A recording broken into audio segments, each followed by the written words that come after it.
The Wild Tenant by Lucy Gough. Heledd, a 1960s hippie, middle-aged, striking-looking woman who had a strange, unstable upbringing. She's driven by a desire to paint, but worn down by a lack of creative outlet in this house. She's trapped in a violent marriage to an alcoholic. She's trapped because she loves him. She's a good storyteller, and her power comes from her imagination. Hunter, an alcoholic 1960s hippie who wears a moth-eaten fur coat. A wild, romantic-looking man with a hint of Heathcliff, but ravaged by age and drink, so middle-aged, but looking older than his years. He had a privileged upbringing, comes from wealth, but no real money. Aspired to be a writer, but never committed to it. Is frightened of his own imagination and of being alone. His answer to all his fears is alcohol and violence. Staging. This is not intended to be a totally naturalistic play. Snow is falling on them all the way through until they are knee-deep in it. Although throughout the text the place is described as imagined, in fact, little is needed in the way of actual props and furniture. The battered ottoman, gramophone, some canvases, and the axe would do. The world of Fell Hall. A spacious, cold, semi-derelict room in an old derelict mansion, surrounded by large windows. There is a large empty fireplace blackened from years of huge log fires. The words "Wild Fall" are written in graffiti above the mantelpiece. In the room there is a mirror hanging on the wall, a battered old velvet ottoman, an old desk which is now used as a drinks cabinet, a small folding table with an old gramophone player on it. In the corner, stashed away, neglected and covered in dust, lies an artist's easel and lots of canvases. All the picture sides of the canvases are facing the wall. Later we are outside, in the snow, with the roof of the hall prominent. Scene. Fell Hall, 1960s. Dusk. In darkness, Heledd is sitting in front of a large window, watching snow fall. Snow is also falling into all the holes and cracks of the room. A loud crash as Hunter falls into the room. Jesus! Hunter, very drunk, trips over the shabby velvet ottoman. He is wearing a very moth-eaten bearskin coat. Who the fuck put the coffin there? It's been there for years. Hunter switches on a light bulb which hangs on a frayed cable from the ceiling. He heads for the desk, drinks cabinet, pours a large whiskey, then throws himself onto the ottoman. He is very drunk and carries on drinking throughout this scene. If the light had been on, I wouldn't have tripped over the coffin. I told you there was snow coming. And it'll be gone by morning. Most years it's just a few flurries and then a dusting, but this is like being shaken up inside a snow globe. So exciting. It's as if everything could change. It's fucking freezing. I felt the temperature drop in my sleep last night. What the fuck are you wearing? Hunter hugs the coat. I found it. Moth-eaten. Bastards. Didn't that belong to Louis? Hunter hugs the coat tighter. It's been a moth's nest for fucking years, but when I went to the East Wing, it was just there. I'd forgotten about it, and now I found it again. You've been up to the East Wing? Did you know there are actually 33 steps up to the East Wing? I counted them. There are 33 steps. No, there are 32. It's always been 32. You must have counted from floor level. If you count from there, it will be 33. No, I fucking didn't. From the first step. I counted from the first step. So you lost count in the middle then? I've counted them 3 times. 3 times up and 3 times down. 33. You're so pissed. I'm surprised you could get up the stairs. Never mind count them. I count better when I'm drunk. Miracle you didn't fall down and break your neck. I climb stairs better too. What were you doing there? You know the walls aren't safe on the East Wing. I just wanted to see for myself. See what? That there weren't any women snooping around outside. He was a dream hunter. I told you, just a dream. You said she was prowling around the grounds. She was walking, not prowling. If you keep seeing her, then maybe... Of called a recurring dream. People have them all the time. She wanders around in my sleep, always in the grounds of the hall, like she belongs here. This time there was snow falling, lots of it, settling on her hair.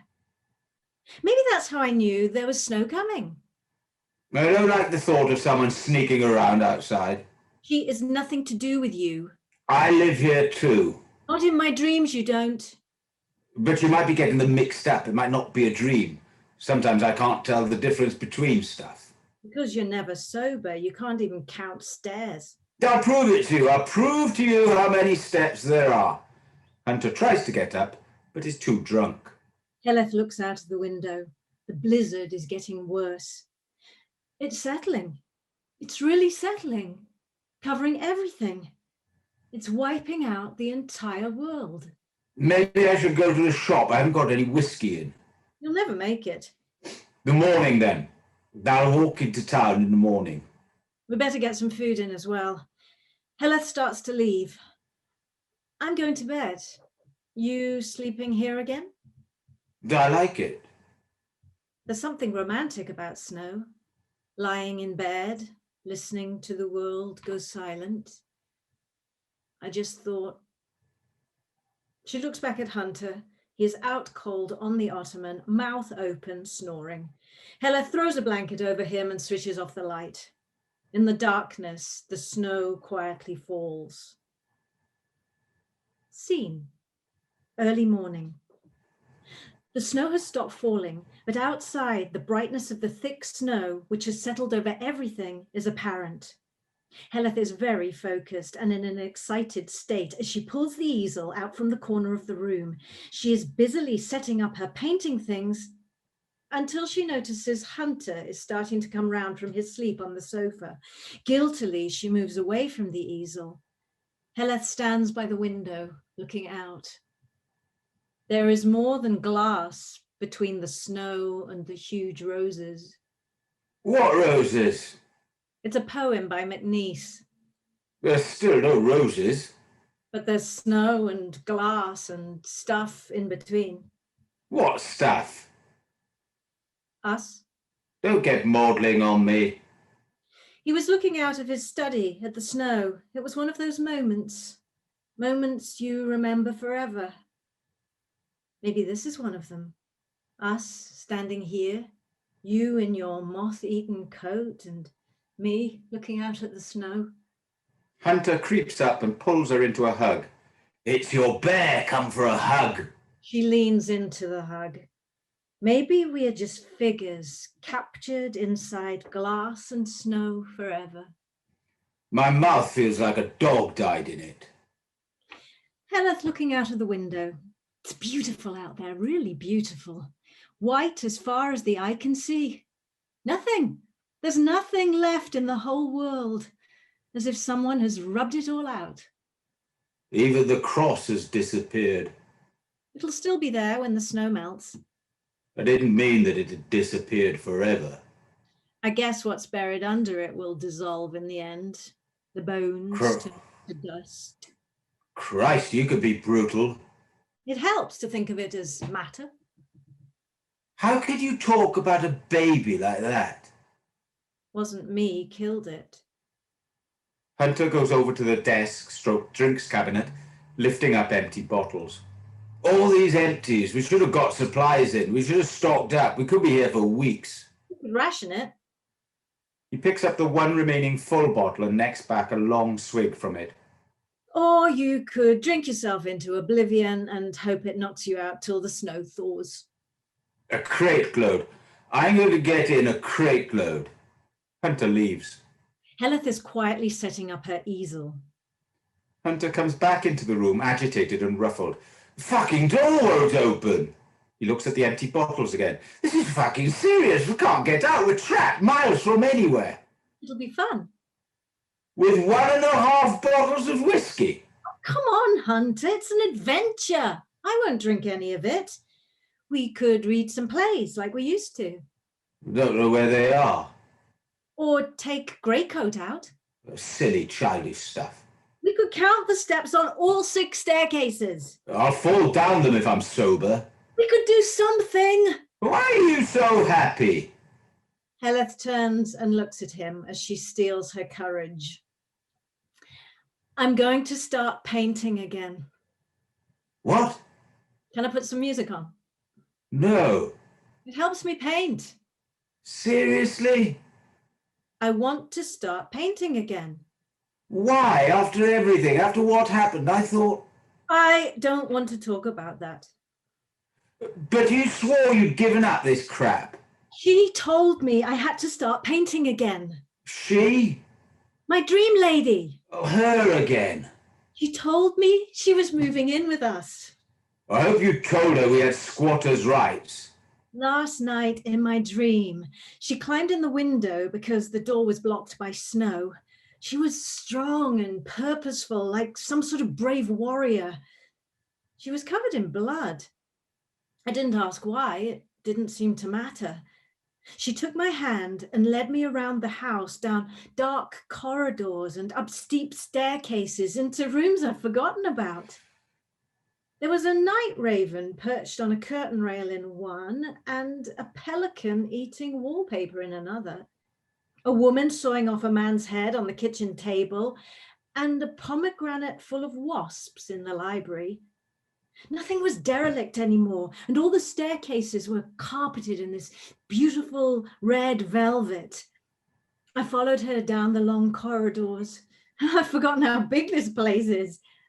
We went to the east wing. How many steps? Did she count the steps? The walls of the ballroom were solid and white as snow.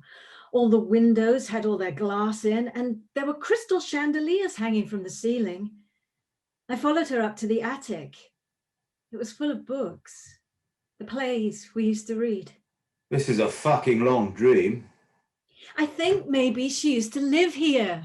It doesn't matter, we have rights now. Squatters have rights. It was so vivid, so real. I expected her still to be here when I woke up. But the point is, she told me I had to start painting again. Clearly she hasn't read that review. She said to do it anyway. She said I had to do it. She said I can do anything, be anyone, escape anything. Hunter studies the empty whiskey bottles.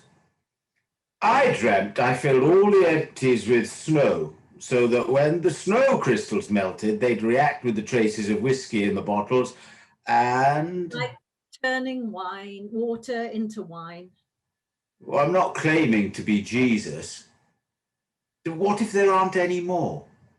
I mean, I've hidden stuff before, haven't I? You stash it when you're trying to go dry. But what if I found them all? What if there are no more? I'm scared, hell. What if I can't get a drink until the snow thaws? Might be a good thing. I knew it! You'd love that. Dry me out, fucking kill me. You've done something with them. I bet there were loads of bottles stashed and you've done something with them. You hide them all over. How would I know where any of them are? I just wish you'd think about something else for a change. What else do I do? Snowed up here with you. Finish that play you've been writing for the last 10 years? Some plays take that long. I bet Shakespeare's didn't. The cellar. Maybe I've hidden some in the cellar. You're seriously stupid if you go back to that painting crap because of some crazy woman in a dream. I believed her. I really believed her. She was so sure. Hunter leaves. Heledd finds a blank canvas and places it on the easel. Heledd turns the easel to face the window. She puts the music on. Janis Joplin's Little Piece of My Heart starts playing loudly on the record player. Heledd starts to paint. Time passes. Scene. Heledd is lost in her painting. Hunter charges in. His search is now quite frantic. Nothing. Not a fucking thing. He knocks the needle off the record player to shut it up. Hate that fucking noise. Everything, even the snow. Especially the snow. It was snowing when we got married. Hunter approaches Heledd aggressively, looking at the painting.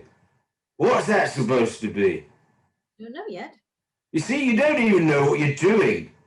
Some bloke carved an angel out of rock. He said the angel was already in there. He just had to find it. Yeah, I've heard of that. It's called the acid angel effect. I'm not talking about drugs. But this is just white, boring fucking white. No, it's difficult to paint. Hunter picks up a paintbrush, dips it in the red paint, and goes to dab it onto the picture. Heledd stops him. What about some red? You could put some red in there. No! Blood in the snow. It'd be about something then. Already about something. I just have to find it. Because someone gate crashes your dreams and tells you to. You shouldn't listen to her. She's just some random that broke into your sleep. Shouldn't be wasting your time. You shouldn't have told her to keep painting crap. Remember the last time, the exhibition? I should have left my paintings there. They would have laughed at them. I shouldn't have taken them home. What was it the critic said? Your work was too brutal for a woman. I should have stuck it out, been brave. He said no one would ever want to hang your pictures on a living room wall. He said they were frightening. Good. They're not meant to be wallpaper. He didn't understand. She does. She told me she understood. She told me to listen to the tiny voice that buzzes in my brain. She told me to pick myself up, dust myself off. Dreams don't make sense. That's the point of them, isn't it? Maybe stuff that happens in our dreams is more important. Maybe they make more sense. There must be a reason why we dream. Hunter laughs. He points at the empty bottles. Then I should start filling them with snow. We don't know it all. We don't even know what dreams are. Maybe dreams are the truth. It's just bollocks, all this dream stuff. Just fucking bollocks. Oh, this is bollocks. Living with you while you pretend to write a play, drinking yourself to death. That's bollocks. When I met you, you had ideas. Hunter searches for hidden bottles. You were going to marry money. When you haven't got any, it seems like a good idea. Ha! And you found me. You had a posh voice. I thought you might have some. You'd be surprised the assumptions made about a posh voice. You were confident. I was drunk. It was a party. Reminding her what she told him. I smelt of whiskey and roll-ups like your father. You married me because I smelt like your father. Your father you thought was an airmail letter. He was at sea, always at sea. So how did you know what he smelt like? It was a memory, my only memory. And now every day is just about how much you can drink. What did you expect if I smelled of whiskey and roll-ups? You were going to be a famous playwright. I decided to be something less useless. Or you were too scared to try. I'm here too, you know, and I have to watch you destroying yourself. Because I have a dark place in my mind. We all do. We all have a pit as deep as our grave. It's a fact. It exists in our brain. How do you know? I read about it. There's a pit beneath the hippocampus. I guess it's whether you choose to fall into it or try and jump over. What the fuck does that mean? You're the one with an education. You should know stuff like that. Oh, here we go. You left school at 15. You could barely read. You struggled. And your point? You think now you can outsmart the pit by reading? By being curious, by understanding stuff, weird stuff, life stuff. It's why I want to paint. It's why she was right. I don't want to fall. I don't want to fall into the pit. And painting stops you falling into a pit. Yes. How does that work? I'm not sure. Hunter studies the painting. But it'll be just another fucking mess like all the others. Exactly. What are you saying? I'm agreeing with you. It'll be a fucking mess. Us. The painting. I thought we were talking about the painting. Now, don't get clever with me. Painting means something. I used to put my soul into it. I want to again. Oh, you're such a woman, all this soul stuff. At least my soul doesn't look like that fucking great baboon we saw in the zoo, the one with the red crinkly bum. Oh, I can guess what your soul looks like. Some white, smoky, fluffy stuff that ponces around being poetic. It's the iron at the core of my being. Oh, we're really going for the crap now. You just don't understand anything. Stupid. You're saying I'm stupid? Jealous? I think you're jealous. Of you? You think I'm jealous of you? Yes. Of what? But there is something I want to do, something I used to do that I want to do again. I've got something that lights my fire, and it doesn't come from a bottle. Fire? What fucking fire? It's freezing in here. I don't feel any fire. Tell me one thing in your life that doesn't revolve around a bottle. Hunter finds an empty bottle under the cushion. If you want to be crushed again, if you want the world to laugh at you, go ahead. I'd rather trust these. Have you forgotten what happens when you let the world see inside you? That's it. She talked in a way that you only can do in dreams. She talked about truth being like a precious pearl hidden at the bottom of a muddy well. She told me I had to be brave and dive in to try and find it. And she came through all this snow just to say that pretentious shit. Yes. And she got through. Yeah. Well, she got in, maybe I could get out. Hunter's back at the window looking out. To go where? Whiskey restock. But she was a dream, just a dream. Real enough to say all that crap, real enough to get you painting again. Hunter's trying to open the window. It's not the same. A dream, it works in a different way. You shouldn't go out in the cold with alcohol in your blood. There isn't enough in my blood. So make this the time you leave it alone for a while. Weeks, it'll be weeks before this snow melts. You're always telling me you don't have to drink. Prove it. Now is not a good time. Hunter finally manages to open the window. Snow and gales blow in. As he falls out, she shouts after him. Bring back some food. I won't be able to carry anything else. I've just remembered. I don't know what it means, but it might be important. She told me you have a quail's heart. That's just dream crap. Heledd watches for a while and then shuts the window. Heledd puts the Janis Joplin music, Piece of My Heart, back on. She studies herself in the mirror. She goes back to her easel and starts to paint. Every so often she goes to the window and looks out anxiously for Hunter, then goes back to her painting. Time passes. The music has run out. There's just the scratch of the needle as it bounces back and forth at the end. Heledd is lost in her work. Time passes as snow and darkness are falling outside.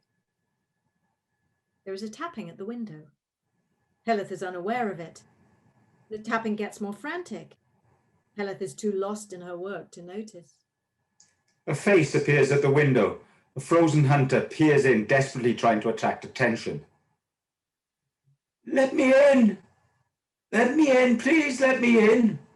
Heledd is oblivious, lost in her work. Finally, Hunter punches his fist through the glass. Is any fucker going to help me? Heledd rushes over, prizes open the window, and heaves him back in. He is frozen. She grabs a blanket and wraps him in it. It's fucking white out there. You get anywhere? There's miles and miles of snow. It's like a fucking desert. I would have died. Even my furs turned to icicles. So no food then? She was lying. That woman, she was lying to you. Nothing could have got through. She wasn't lying. She was a dream. She came by a different route. He looks at the canvas. Is that her? She looks like a goat. No, she doesn't. I hate goats, stubborn, wild-looking things. She wasn't wild, just determined. She's dangerous. Why are you so threatened by a dream? Well, it's like she's trying to get inside our heads. It was inside my dream. Nothing to do with you. It's too close, too crowded. Like something weird was going on. That's just your paranoia. Seriously, man, she walks into your dream telling you stuff, changing you. You're still drunk. No, just starving. Heledd starts to collect up the broken window glass. You didn't need to break the glass. Not a fucking ghost. I can't walk through windows. Hunter goes to a cupboard and peers in. You could have just tapped on the window. Pulls out a carrot from the cupboard. Carrots? Is that all we've got left? I told you we were running out of food. Not a fucking rabbit. Hunter holds up a tiny egg. What the fuck is a shrunken egg doing in here? A quail's egg. Where did that come from?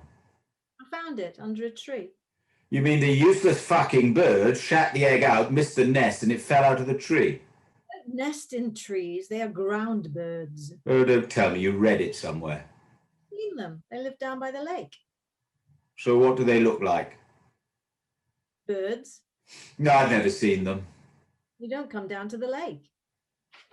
I know. You should come down there. You could see them then. No, I don't want to. They're well camouflaged. You're making this up. No. And I bet their hearts are even smaller than their eggs. Hunter holds the quail's egg up. I'm going to cook it. I'm going to cook it and have a feast. I need a fucking feast. Hunter looks around. Fire. We need fire. Why is it so fucking freezing in here? Because you're always too pissed to chop wood. Push the coffin over. It's got newspaper in it.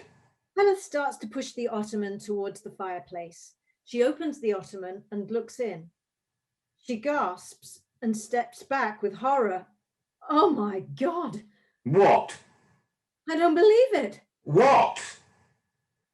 A skeleton. What? She peers into the coffin in horror. A skeleton. She drops the lid down. Someone must have slept in there after our last party. That was fucking years ago. Which is why it's a skeleton. Hunter moves cautiously towards the coffin. Shouldn't it be stinking? Bones don't smell. But if it's been in there all that time. I think it's Louis the Pill. It can't be. How do you know? Because you can't tell anything from a load of bones. The bones are long and thin, and he used to crash in the coffin all the time. He nervously lifts the lid and looks in there. There is no skeleton. You bitch! Gotcha! You bitch! Could have happened. There was always someone so stoned they'd crashed out in the coffin. Well, why did you say it was Louis the Pill? He disappeared. Ran off with some hippie chick. He left everything behind, even that coat. Well, it was summer, he didn't need it. Things changed. What are you saying? That was the summer everything changed. I thought maybe you loved him more than me. Heledd starts to pull out newspapers from the coffin. She studies one of the papers. Some of these are only a few years old. No! What? You don't want to read those? Why not? Well, it's all crap. News is all crap. You don't need to read that.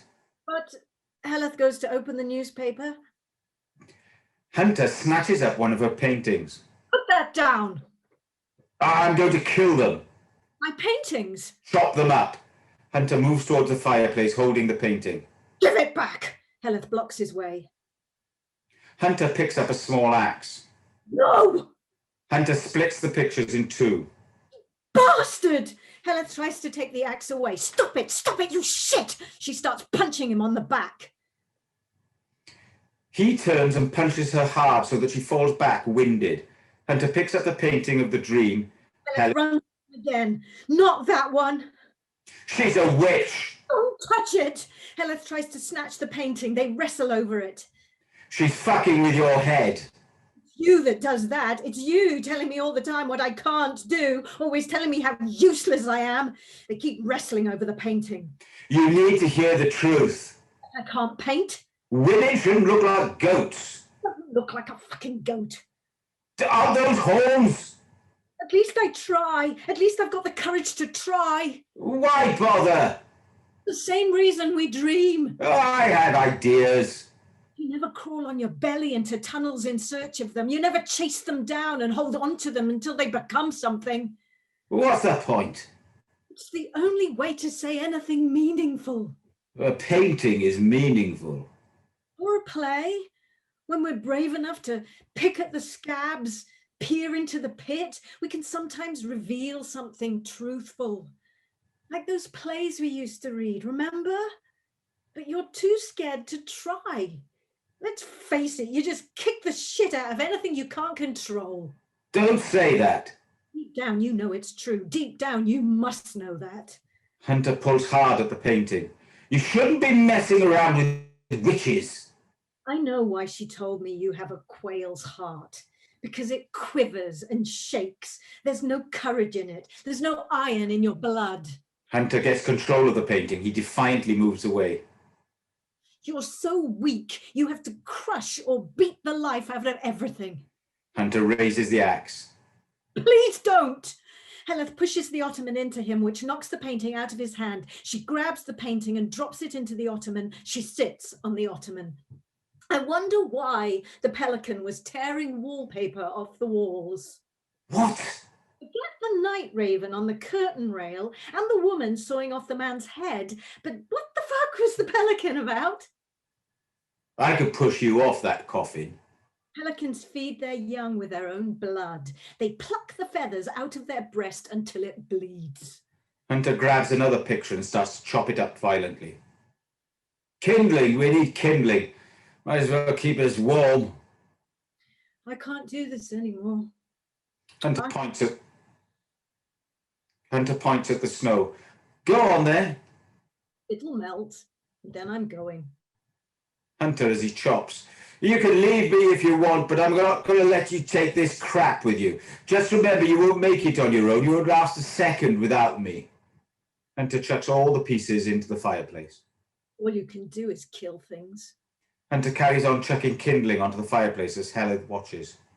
Even small, defenseless things. Things like... Shut the fuck up! Hunter chucks some lighter fluid onto the kindling in the fireplace. He takes a swig of the lighter fluid, then chucks a match onto the kindling. It goes up like a bonfire. As the fire roars... Heledd walks over to the cupboard. She picks up the quail's egg. Heledd goes up close to Hunter's face. See this?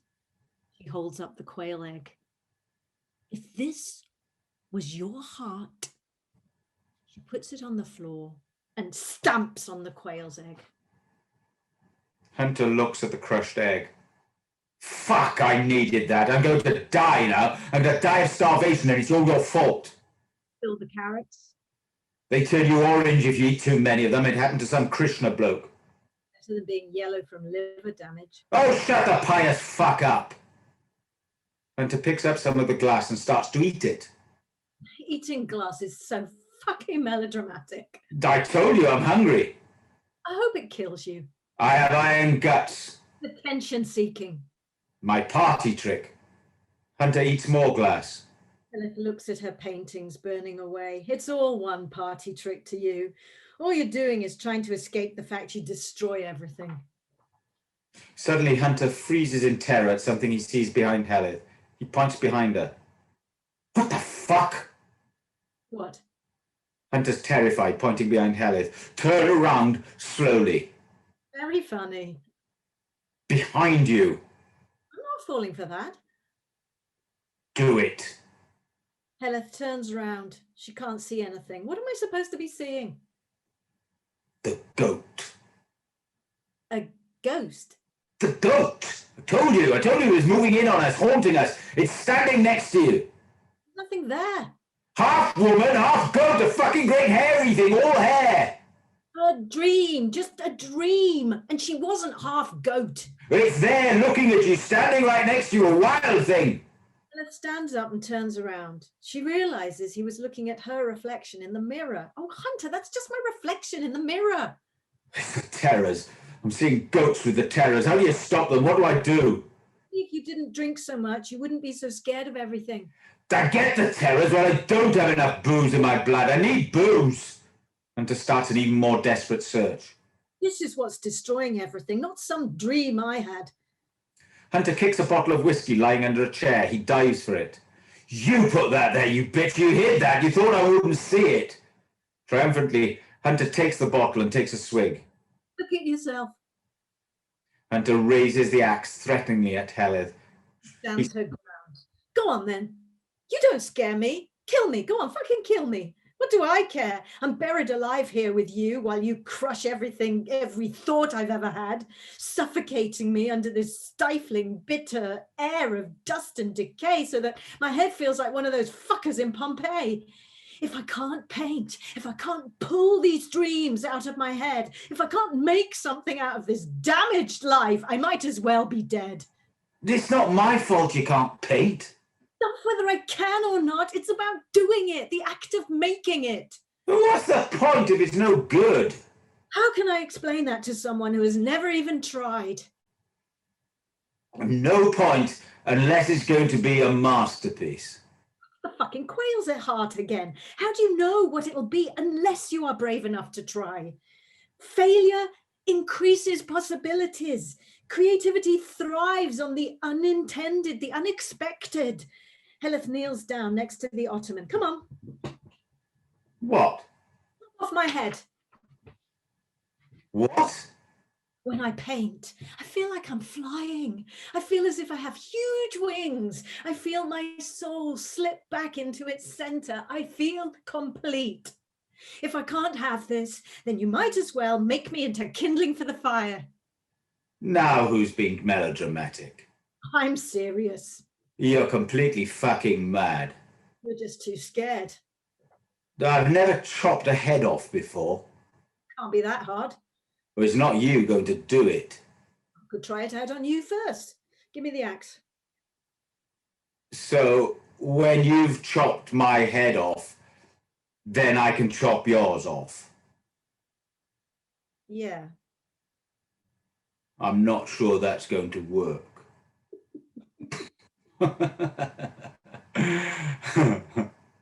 Hunter puts the axe down. Heledd looks at him. I used to love you. Unexpectedly, Hunter flies at Heledd, punching her hard in the face. She falls to the ground, and he lays heavy punches into her. It's a savage attack, one that is shocking and uncomfortable to watch. Heledd is unable to defend herself. Finally, out of exhaustion, he stops. Heledd lies still. Hunter picks up the full whiskey bottle and starts to leave. As he does so, he deliberately knocks the needle of the gramophone so that Janis Joplin's song Little Girl Blue starts to play. Heledd lies so still she could be dead. After a while, Heledd starts to move. She slowly picks herself up. The fire is still burning. Heledd is in a lot of pain. Heledd looks in the mirror. She studies her bruises. Mirror, mirror on the wall. Who is the weakest of them all? It's getting dark outside. A full moon rises outside. Heledd takes the snow painting out of the ottoman. She places the easel so that it is facing the mirror and places the snow canvas onto the easel. It paints. Time passes. Gradually, we start to hear the strains of Hunter outside singing. There must be some kind of way out of here, said the Joker to the thief. There's too much confusion. I can't get no relief. Business wine, drink my wine. Plowman, dig my earth. None of them along the line knows what I am worth. Heledd peers out of the window. We can now see what she sees. Hunter perched on the snow-covered roof like a giant shaggy crow, drunkenly clinging to the chimney. He is swigging the last of the whiskey and singing his heart out. The full moon lights the whole thing up. All along the ridge of the roof, Hunter has lined up empty whiskey bottles filled with snow and books, lots of books. No reason to get excited, the thief he kindly spoke. There are many here among us who feel that life is but a joke. But you and I, we've been through that, and this is not our fate. So let us not talk falsely now, the hour is getting late. All along the watchtower. Hunter sees Heledd at the window. He holds up one of the books. You were right, the attic was full of books. Heledd ignores him. Everywhere is covered in snow, lit up by a full moon. All along the watchtower, princes kept their view, while the women came and went, barefoot servants too. Outside in the cold distance, a wildcat did growl. Two riders were approaching, and the wind began to howl. Heledd continues to ignore him. Hunter's still clinging to the chimney and is full of alcohol-induced bravado. Look at me, Helly! Up here, high up! I'm so high up I could fly. I'm in my own dream, see, Helly? I'm in my own dream. I could sprout wings. It's my dream, why the fuck not? He picks up one of the bottles of snow. He studies it, then sniffs it. No whiskey yet. He starts to lose his bravado. Maybe it was one of those anxiety dreams, not an alchemist dream. Well, that would figure, wouldn't it? It's me we're talking about here, not your useless piece of shit. Or am I in your dream? How does this work? You see, the bottles were in my dream, but the books were in yours. Hunter slips and needs to steady himself and goes back to clinging to the chimney. Or are we both in her dream? Maybe this is her dream. We're both in that goat woman's dream, and all this shit was dreamt by her. We're always tenants in other people's stories or their dreams. Maybe we're just inside her head. Maybe we're just part of her wild imagination. Fuck, that's good. Shakespearean, that is. I'm as good as that fucker. And if this is her story, she should be up here with me. It's the goat's fault, all of this. What happens next? Is it a story someone has already written? Or do we busk it from here? Come on over to the window, Ellie. You have to watch this. You say you've been watching me destroy myself all these years. Well, you should see the end. You should see me jump. Heledd ignores him as he shouts. He clings tighter and tighter to the chimney. Come on, Helly. I'm going to jump, Helly. I'm going to do it. This is something I can do. You can't stop me. I'm going to do this. Remember this. He waves a book. You remember this? Peer Gynt. It was all there. All those plays we used to read together by the fire. When did we put them in the attic? Heledd opens the window. I was going to write the next Peer Gynt. Nobody stopped you. I was too scared. He leans out as if ready to jump, but still holding tight to the chimney. I'm going to do this. You'll have to let go of the chimney first. You don't believe me, do you? What's different this time? I hate myself. You always do. I'm a useless piece of shit. So let go of the chimney. You're better off without me. I know. I don't like heights. I know. I did it again. After everything, after I promised I wouldn't, I did it again. Heledd looks at him defiantly. I lied. There was no baby.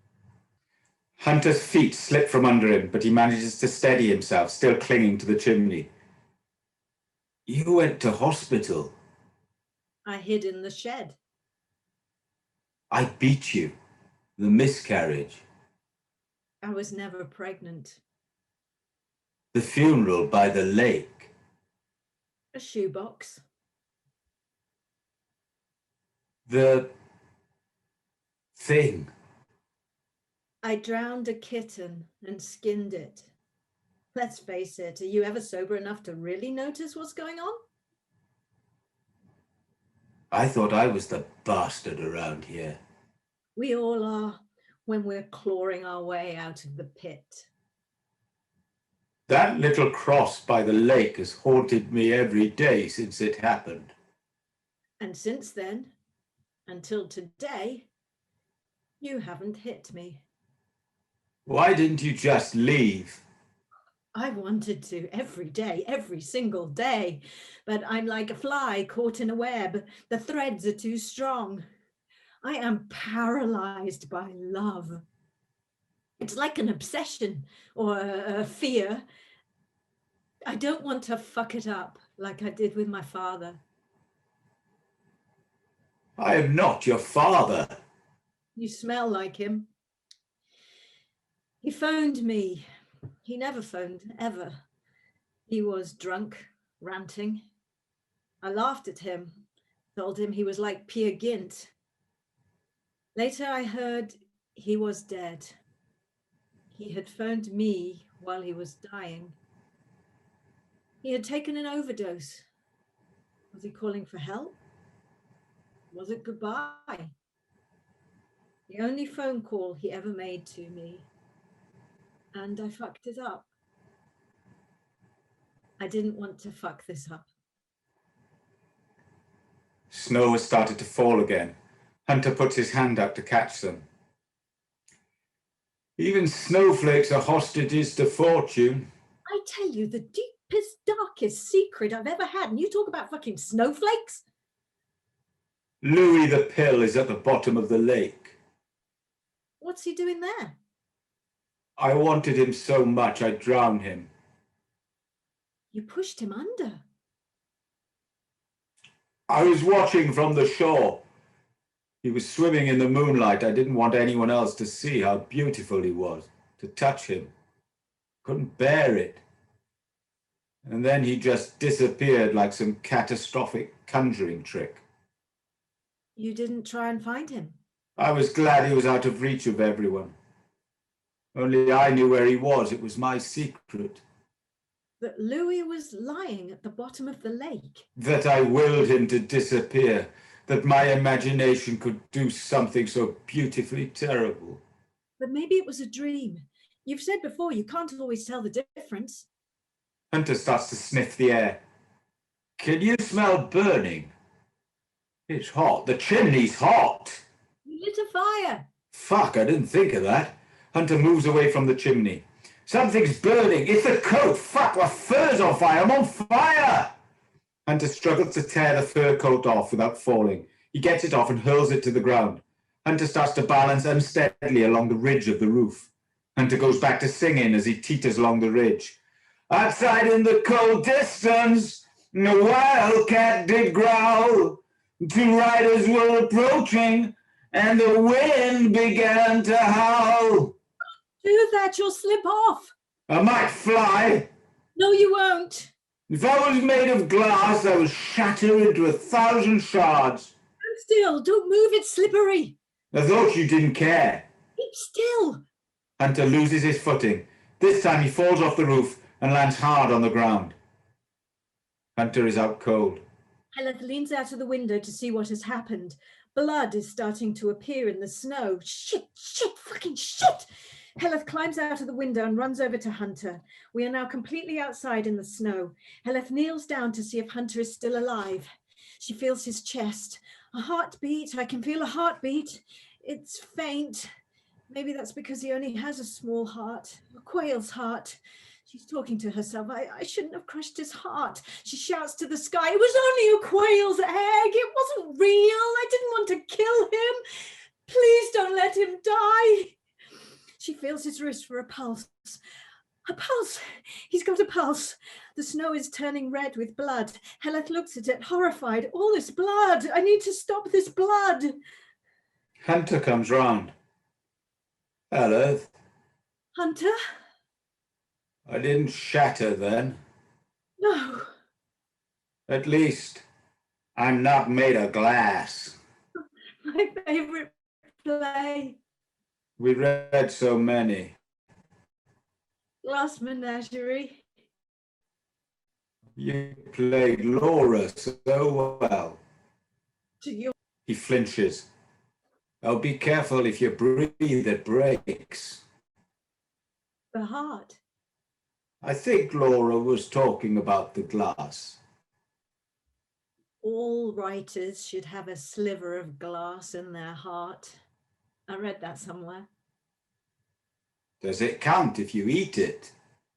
I don't know. I'm scared. Take my hand. Did I fall into a pit? Just snow. All I can see is a pit. Heledd pulls the fur coat towards Hunter. She hands him the coat. Here, it's not smouldering anymore.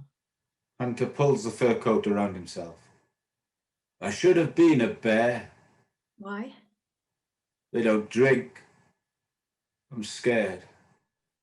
Fuck me, I'm so scared. But I'd change it all now.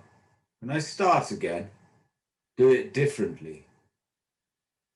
That pit you told me about, you think I can jump it? I don't know. If I go to that hippie camp, What? above the pit, The hippocampus. that's the one. What's there? Memories? If I park myself there, maybe. You could try. How do you get there? The singulated gyrus. What the fuck? Like a spiral staircase that wraps itself around the hippocampus, mapping out the world for us. How many steps? I don't know. 33. Maybe there's 33 steps. I went to visit my uncle when he was dying. He looked like an Old Testament prophet, his hair and beard ridiculously long and grey. He was in so much pain, he couldn't stand clothes on his body. He was so thin, he looked as if he'd been made out of pipe cleaners. And all he talked about was the painting he was doing. It was called Night Journey into Box Tunnel.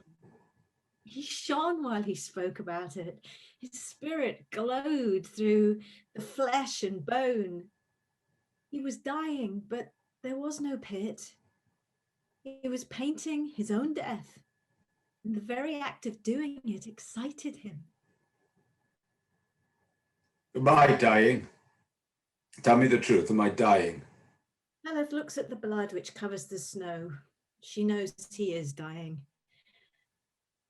Shall we take Greycoat out? I'd like that. Take the reins. Heledd hands Hunter imaginary reins, which he takes. Ready? Heledd nods. Hunter shakes the reins. Over the rooftops. Faster! And higher. They lean against each other as the imaginary sledge takes them up.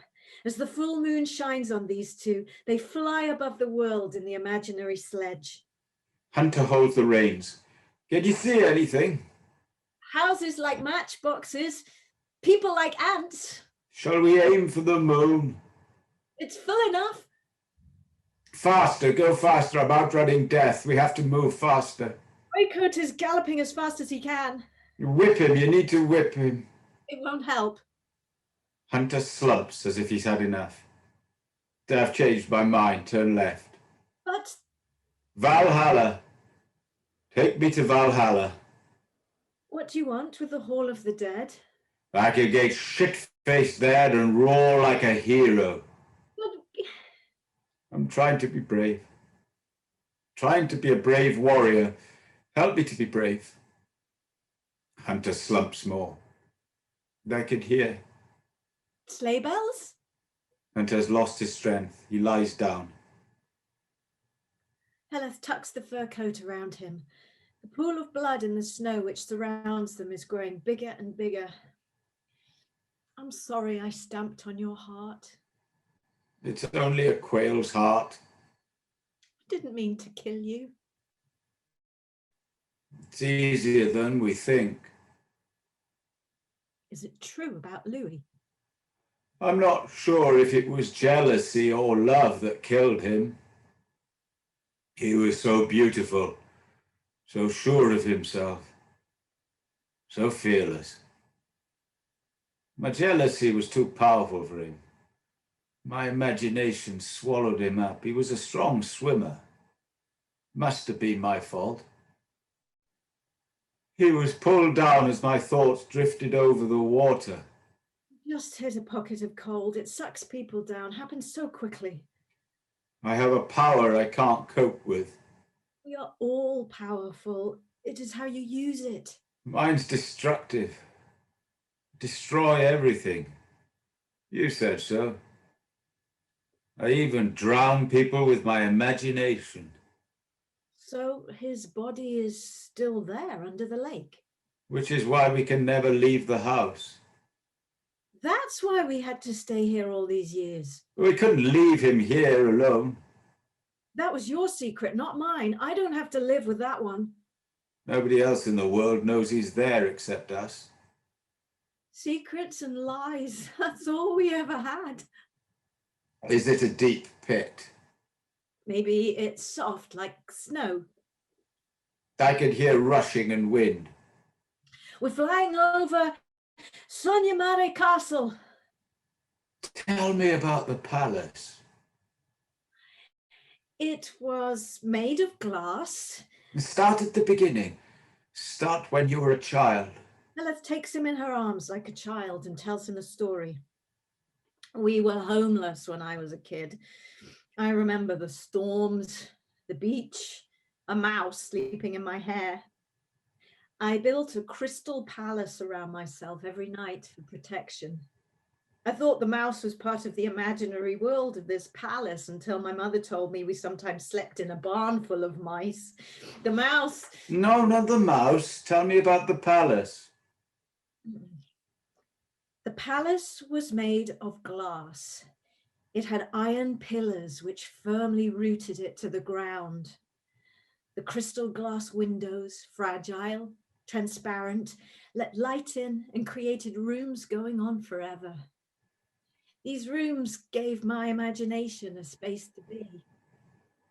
Hunter musters all his strength.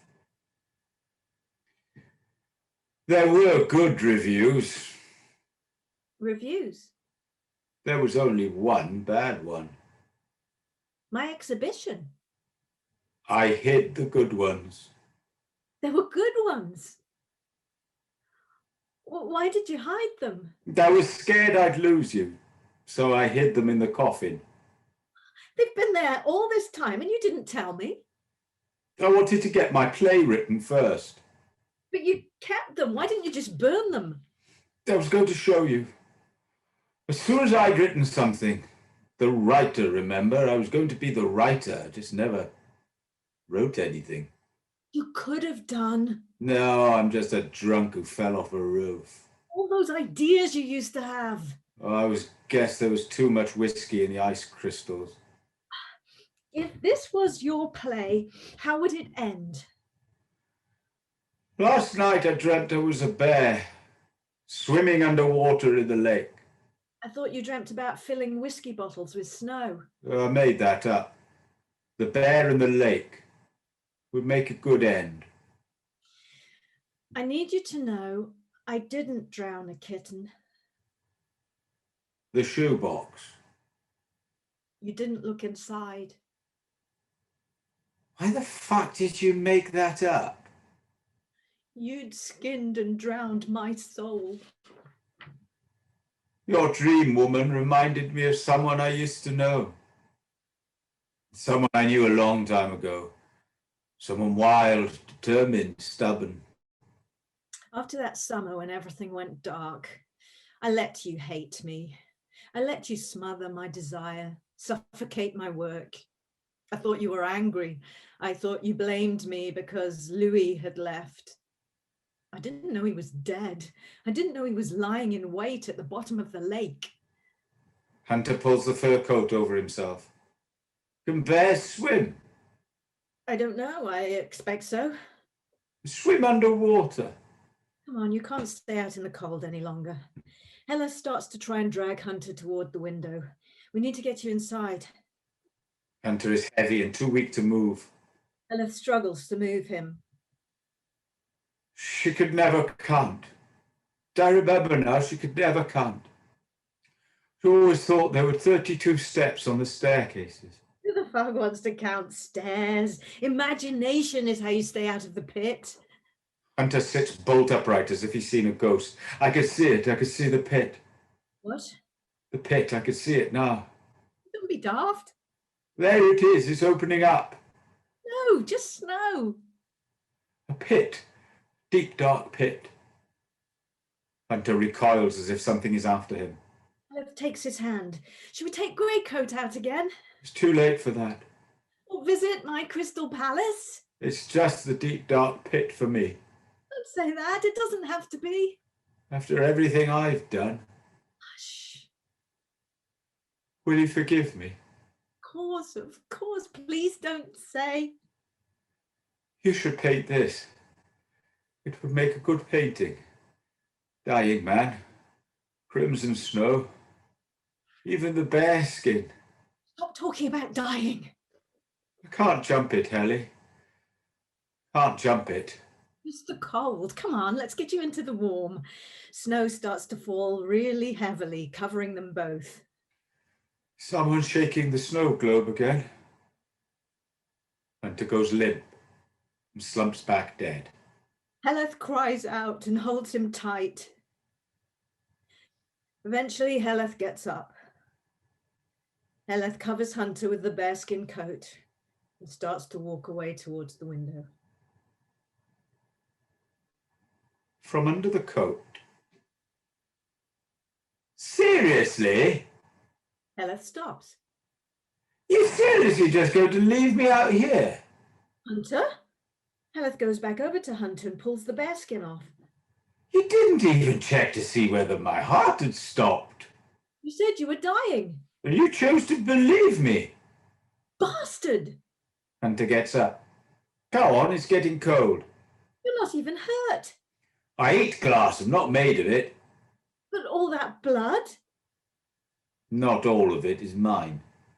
Heledd looks at herself and for the first time realizes that she is also bleeding.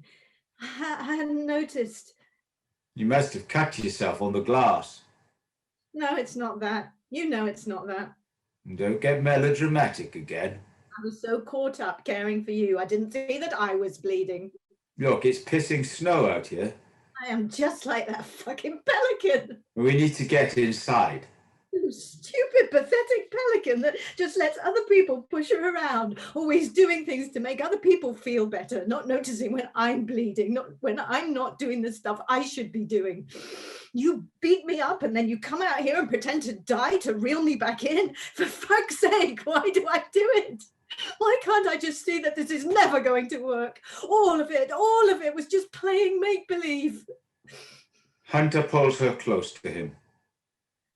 We were close, like we used to be. Heledd pulls away, but it was just a lie. Well, we can talk about it over a drink, come on. No. We'll die out here. I thought you were dead. If I died, you'd have been sorry. Yes, I'd have been haunted by grief and guilt and forgotten what a bastard you are. So we dispense with the romantic ending. This is the truth. This? Yes. What happens now? Well, it's getting cold. I'm not going back in there. We'll freeze to death out here. So you go. Don't be fucking stupid. You can't stay out here. Am I safer in there? Of course. Until next time. It won't happen again. Of course it will. You'll get jealous or paranoid or drunk or... I promise on my life. Says the man who has no shame in pretending to be dead. I'm just... weak. lost.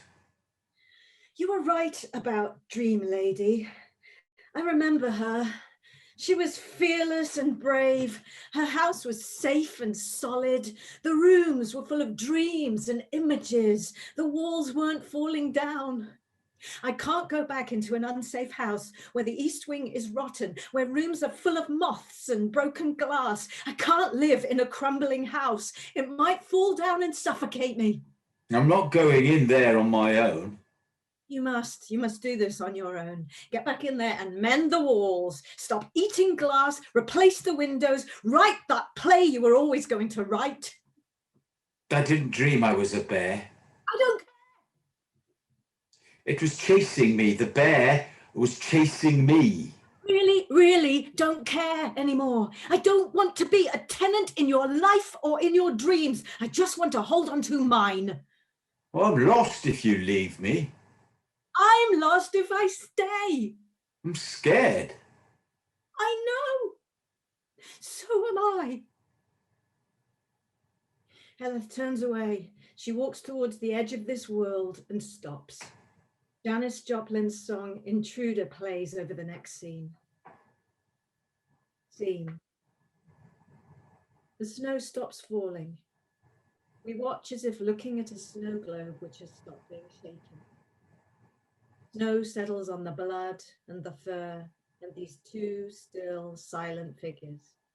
Hunter looking towards the window of the house, Heledd, her back to him, looking towards the open road.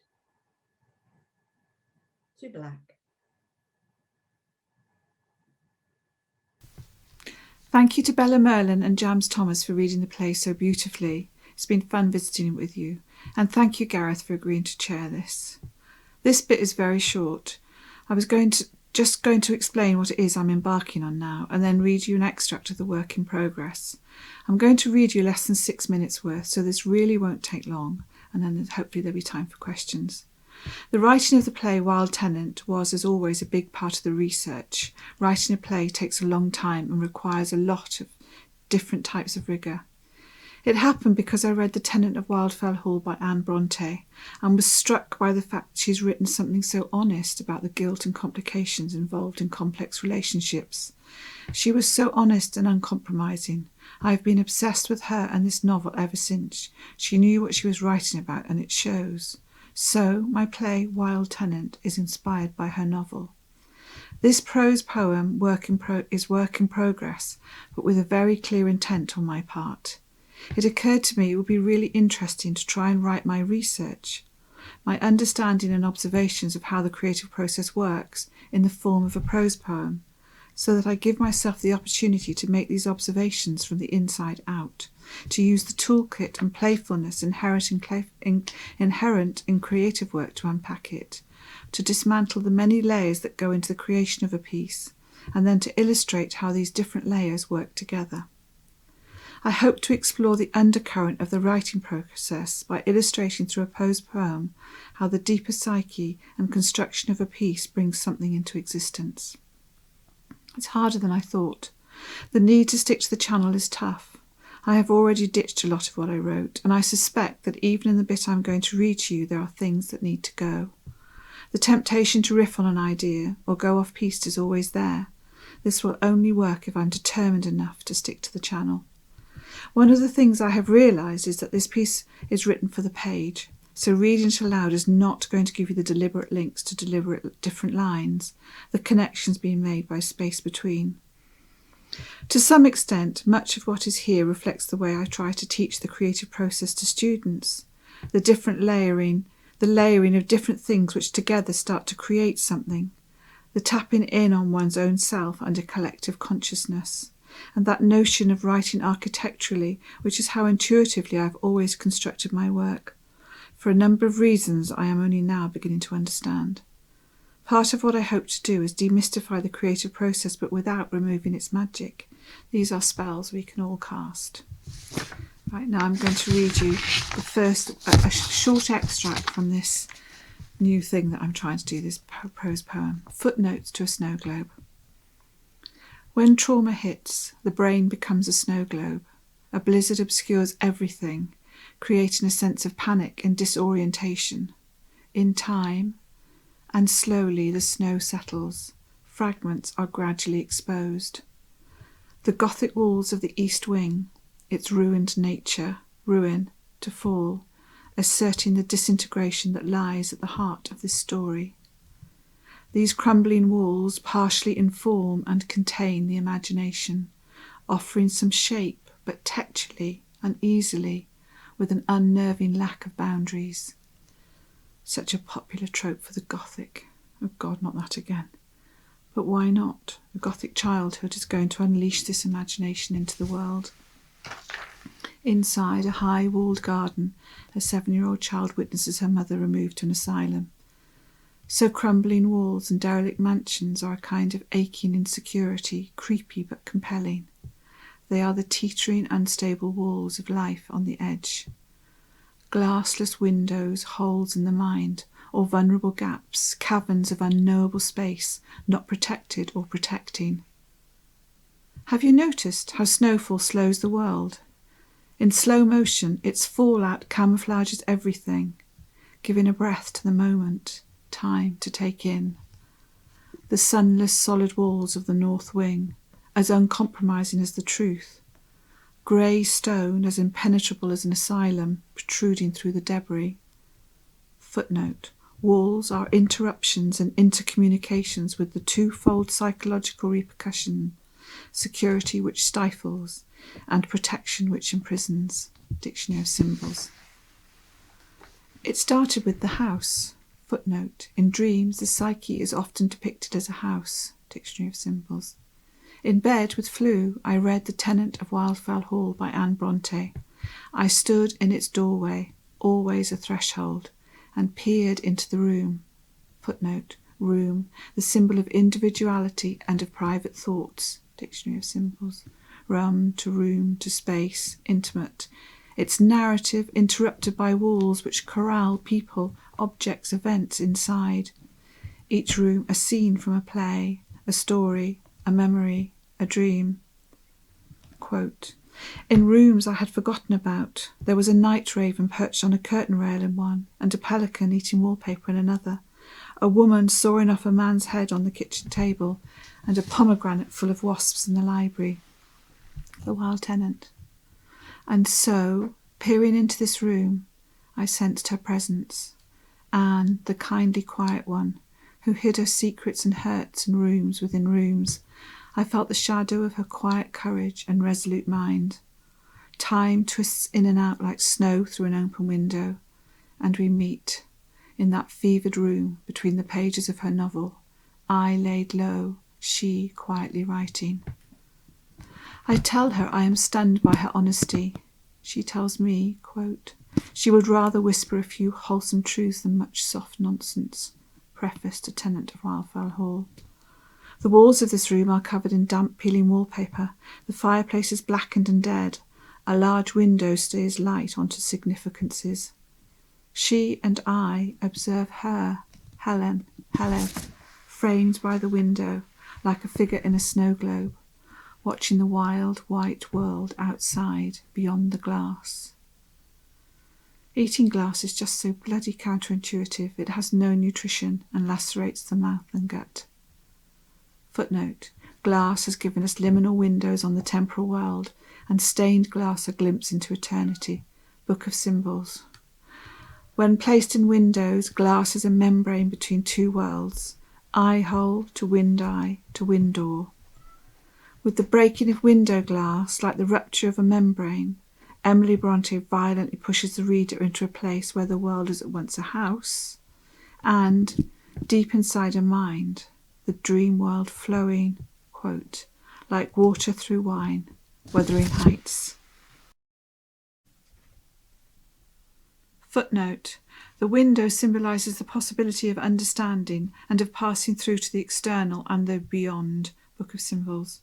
Walls dictate the shape, character, scale of a room. The gaps, sometimes a window, allow light. Text is the walls of the room. It interprets, interrupts, controls the narrative. The subterranean, found in the gaps, sometimes a window, throws insight and meaning into the space. Quote, the crystal glass windows, fragile, transparent, let light in and created rooms going on forever. These rooms gave my imagination a space to be. The Wild Tenant. Snow White lies in a coffin of glass. The delicate glass animals of a Tennessee Williams play run for cover. A 7-year-old tries to mend the glass unicorn's broken leg with chewing gum. Why is the glass in whiskey bottles so very thick? Footnote: lightning striking the desert sand can leave in its electrical path a tube of pure glass. Book of Symbols. How true. A 7-year-old child works out that a snow globe is the safest place to be, completely protected by glass but able to keep constant watch. Even the blizzards are fine if she keeps stock still like the other figures inside. Thank you.